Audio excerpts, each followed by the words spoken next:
When we look at the actions and shenanigans of some Indian companies operating in Nigeria, especially in the nascent CNG industry, it becomes clear that they often prioritize their own profits over the welfare of the country.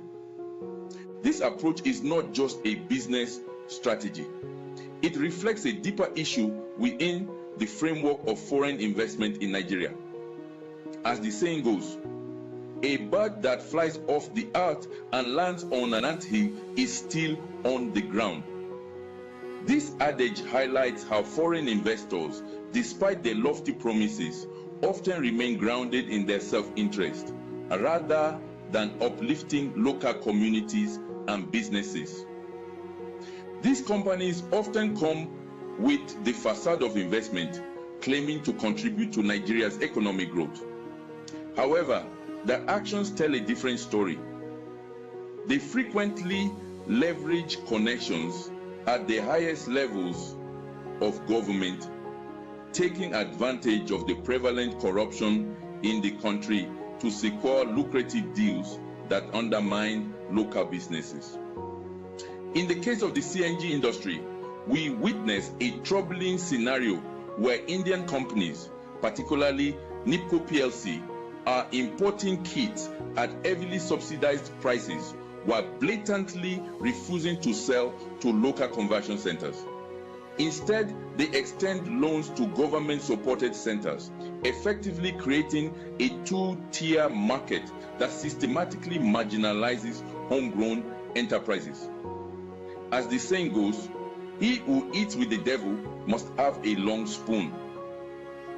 This dynamic not only favors the monopolistic practices of these foreign entities, but also puts local business at a severe disadvantage. To compound the issue, many of the CNG refueling stations commissioned by this Indian company remain dormant, dispensing not a single liter of CNG despite their presence.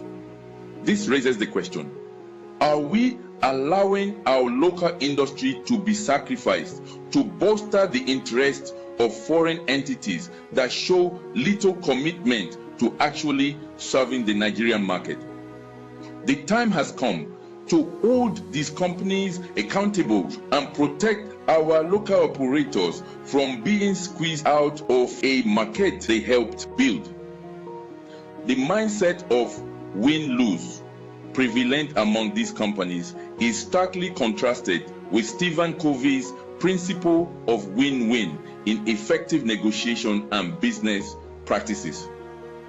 While Covey advocates for solutions that benefit all parties involved, many foreign investors in Nigeria seem to operate under the belief that their gain must come at the detriment of local businesses.